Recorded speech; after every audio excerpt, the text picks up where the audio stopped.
मध्य प्रदेश के पूर्व मुख्यमंत्री एवं राज्यसभा सांसद दिग्विजय सिंह एक दिवसीय प्रवास पर रीवा पहुंचे। वे बुधवार की सुबह सर्किट हाउस राजनिवास में पत्रकार वार्ता कर मीडिया से रूबरू हुए। इसके बाद सिरमौर और देवतालाब में आयोजित होने वाले मंडल व सेक्टर की बैठक में भाग लेने निकल गए। इस दौरान प्रदेश पदाधिकारी रामेश्वर नीखरा, संगठन प्रभारी प्रताप भानु शर्मा, कांग्रेस जिला अध्यक्ष ग्रामीण राजेंद्र शर्मा, पूर्व विधायक सुखेन सिंह बन्ना आदि मौजूद रहे।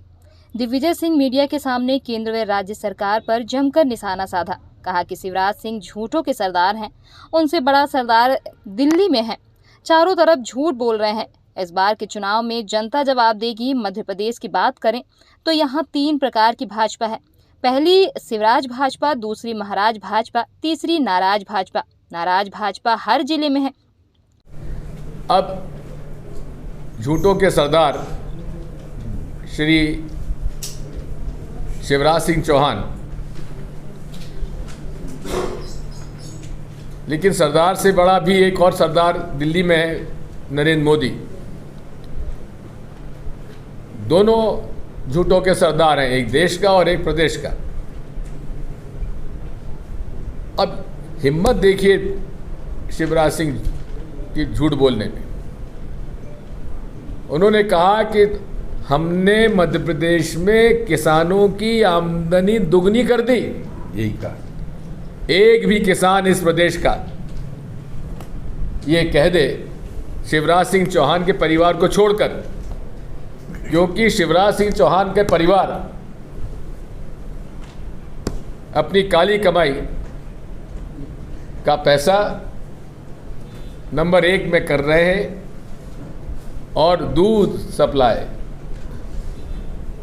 और फूलों की सब खेती ये विदिशा के हैं। विदिशा में फूलों की खेती हो रही है। रहने वाले जैत में खेती नहीं करते, विदिशा में जाकर करते हैं। जैत में तो केवल रेत खनन का काम होता है। वहाँ जितना रेत खनन का अवैध काम होता है जैत में मुख्यमंत्री के घर में और उनके परिवार जो करते हैं, मेरा तो खुला आरोप है, उतना मैं समझता हूँ किसी के यहाँ नहीं होता होगा। इसी के साथ उन्होंने कहा कि कमलनाथ जी की सरकार ने प्रधानमंत्री आवास योजना के पैसे वापस मांग लिए।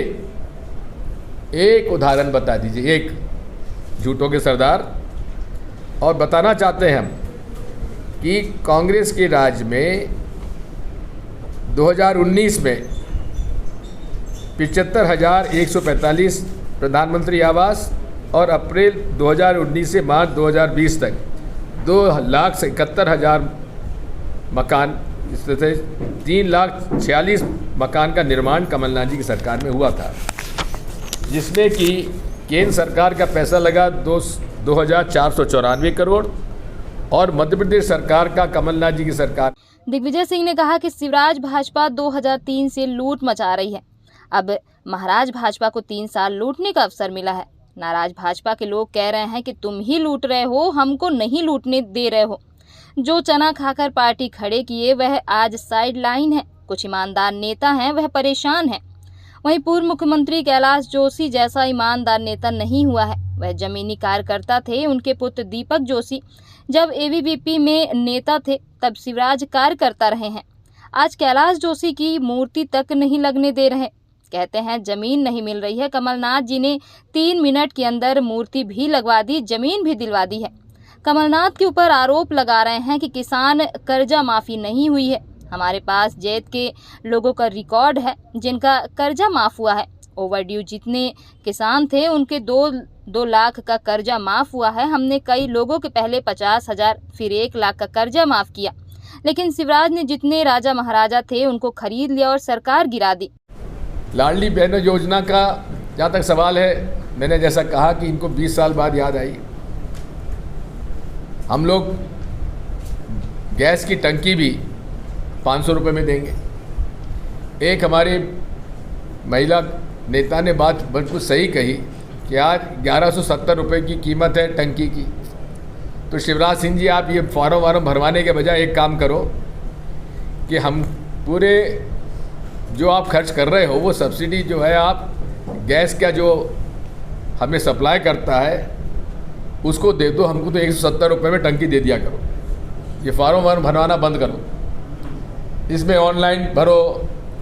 बहुत बढ़िया। कनेक्ट नहीं हो रहा है, OTP आ नहीं रहा है, एक एक फॉर्म भरवाने में 1000 1500 2000 रुपये ऐसे ही खर्च हो रहे हैं। और इस पर भी उनको पता नहीं मिलेगा नहीं मिलेगा। किसान सम्मान योजना में 6-6 हज़ार रुपये खाते में डाले गए, अब अपात्र लोगों को मिल गए, उनसे वसूली की जा रही है। संबल योजना में पैसे दे दिए, उनसे फिर वसूली की गई। बात यही है, इस झूठों के सरताज नरेंद्र मोदी और शिवराज सिंह चौहान, इन दोनों के खिलाफ जनता में माहौल है। जनता त्रस्त है, महंगाई से त्रस्त है, अनुसूचित जाति जनजाति के लोगों पर अत्याचार हो रहा है, ज़मीनें उनकी छीनी जा रही हैं, बड़े बड़े लोग आगे आ रहे हैं।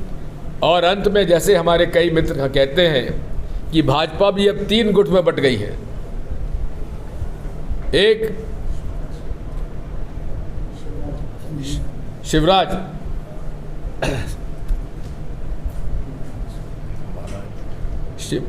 भाजपा शिवराज भाजपा, दूसरी है महाराज भाजपा, और तीसरी है नाराज भाजपा। तीसरी नाराज भाजपा में कौन लोग हैं? जो शिवराज भाजपा है वो तो 2003 से कमा रही है, लूट रही है। महाराज भाजपा को लूटने का समय मिला, ये 3 साल का, इसमें लूट मचाई हुई है। अब नाराज भाजपा के लोग कह रहे हैं कि तुम ही क्यों लूट रहे, हमें क्यों नहीं दे रहे। ये नाराज भाजपा है वो, लेकिन उसके अंदर कुछ ईमानदार लोग भी हैं जिन्होंने चना खाकर और साइकिल में चढ़ के जनसंघ के ज़माने से स्थापित किया, वो घर बैठे हुए हैं। अब कैलाश जोशी जी के सुपुत्र दीपक जोशी, कैलाश जोशी जैसा ईमानदार व्यक्ति हमने राजनीति में नहीं देखा। शिवराज सिंह चौहान का झूठ सुनिए। उन्होंने कहा कि हमने किसानों की आय दुगनी कर दी है। एक भी किसान यह कह दे सिर्फ शिवराज सिंह चौहान के परिवार को छोड़कर अपनी काली कमाई का पैसा नंबर 1 में कर रहे हैं। दूध सप्लाई कर रहे हैं, फूलों में खेती कर रहे हैं। रहने वाले जैत के खेती विदिशा में आरोप लगाया कि शिवराज सिंह विदिशा वाले बन गए, क्योंकि जैत में तो केवल रेत खनन का कार्य होता है। वहाँ जितना रेत खनन होता है उनके मंत्री के घर वाले, उनके परिवार के लोग करते हैं। जितना मैं समझता हूँ उतना कोई नहीं समझता है। पूर्व सीएम ने आरोप लगाया कि 20 साल बाद शिवराज सिंह चौहान उर्फ मामू को लाडली बना याद आई है। ये चुराई हुई योजना है। हिमाचल प्रदेश की योजना को प्रदेश में लाडली बहना का नाम दे दिए हैं। केंद्र व राज्य सरकार सिर्फ झूठ फैला रही है, कभी हिंदू मुस्लिम के नाम पर तो कभी किसी और के नाम पर। हम आज सिरमौर और देवतला में मंडल व सेक्टर की बैठक ले रहे हैं। हम इस चुनाव में पोलिंग बूथ की जांच कर रहे हैं, क्योंकि हर पोलिंग बूथ में 100 से 150 मतदाता फर्जी हैं। इन्हीं मतदाता के नाम पर गेम होता है। ऐसे में बूथ मजबूत रहेगा तो कांग्रेस मजबूत होगी। हम बाकी जगह मजबूत हैं, सिर्फ बूथ ही कमजोर रहता है। पहले कमलनाथ जी ने कोविड को रोकने की जो तैयारी थी वो चालू कर दी थी। राहुल गांधी जी ने पहले नेता थे जिन्होंने फरवरी में कह दिया था कि कोविड आ रहा है, कोरोना आ रहा है, जरा आप इसमें सचेत रहिए। लेकिन 13 मार्च 20 मार्च को लगा आपका लॉकडाउन। 13 मार्च को स्वास्थ्य मंत्री मोदी जी के डॉक्टर हर्षवर्धन बयान देते कि कोई चिंता की बात नहीं, सारी व्यवस्था हो गई है। लेकिन न ऑक्सीजन की व्यवस्था थी, ना रेमडेसिविर इंजेक्शन की व्यवस्था थी, ना PPE किट की व्यवस्था थी। एक्सपोर्ट किया जा रहा था। इसलिए जो भी लोग मरे हैं उनके प्रति हमारी संवेदना है और उनको 4-4 लाख देने का नेशनल डिज़ास्टर एक्ट के अंतर्गत प्रावधान है। जब आपने नेशनल डिज़ास्टर एक्ट के अंतर्गत इसको नेशनल डिज़ास्टर माना है तो प्रभावित परिवारों के जिनके परिवार में मौत हुई है उनको 4-4 लाख देने का प्रावधान है, बाध्यता है। अनाउंस किया सुबह और शाम को अनाउंसमेंट वापस ले लिया। बड़ी मुश्किल से सुप्रीम कोर्ट के आदेश से केवल 50,000 रुपये देने का हुआ और उस 50,000 में भी पूरा नहीं हुआ। सर एक सवाल है, नंबर ग्राम पंचायतों में चस्पा किए गए बाहर। एक बड़ा खतरा ये हो सकता है साइबर क्राइम का। आप लोग जो फॉर्म भरा रहे हैं उसमें भी मोबाइल नंबर का प्रावधान है, कैसे डेटा सिक्योर हो पाएगा? क्या उसको कॉन्फिडेंशियल रखेंगे या फिर ऑप्शनल रखेंगे? बात यह है, मैं खुद इस मामले में शुरू से कहता आया हूँ, कांग्रेस पार्टी कहती आई है, आधार कार्ड, हर चीज़ के लिए तो आधार कार्ड मांगा जा रहा है, कि आधार कार्ड में सारी जानकारी उपलब्ध नहीं रहती है। तो ये भाजपा जो है, और विशेषकर मोदी और अमित शाह, ये पूरे देश का डाटा चोरी कर रहे हैं, एक। और दूसरा, पेगासस के माध्यम से जितने विरोधी हैं उनके फ़ोन टैप करते हैं। हमारा भी फ़ोन टैप होता है, तो जो बात उनको सुनानी होती है उनको मैं बोल देता हूँ फ़ोन पे, बात करते करते आप में से किसी को पहुँच जाती है। उनको तो मौका पहुँचे हिंदू मुसलमान करने के। अरे बजरंग पूनिया, जिसने देश के लिए मेडल जीता, पहलवान बजरंग पूनिया धरने पर, और इनको वो बजरंग दल, जिस बजरंग दल के अंदर आईएसआई पाकिस्तान को जासूसी करने वाला सतना का आपका बलराम सिंह, उस पर चुपे क्यों हैं? उस पर नेशनल सिक्योरिटी एक्ट क्यों नहीं लगाया गया? जमानत उसकी कैसे हो गई? ये मैं पूछना चाहता हूं भाजपा से और शिवराज सिंह चौहान से, उनके खिलाफ आपने राष्ट्रीय सुरक्षा कानून क्यों नहीं लागू किया? ये हमारी मांग रही है। उनकी जमानत हो गई तो आपने सुप्रीम कोर्ट में जमानत की अपील क्यों नहीं की? क्या बात करेंगे ये? 150 पार करा दो तो खरीद ही ना पाए लोग। पीएफआई और बजरंग दल पर प्रतिबंध लगेगा, ये घोषणा पत्र में होगा।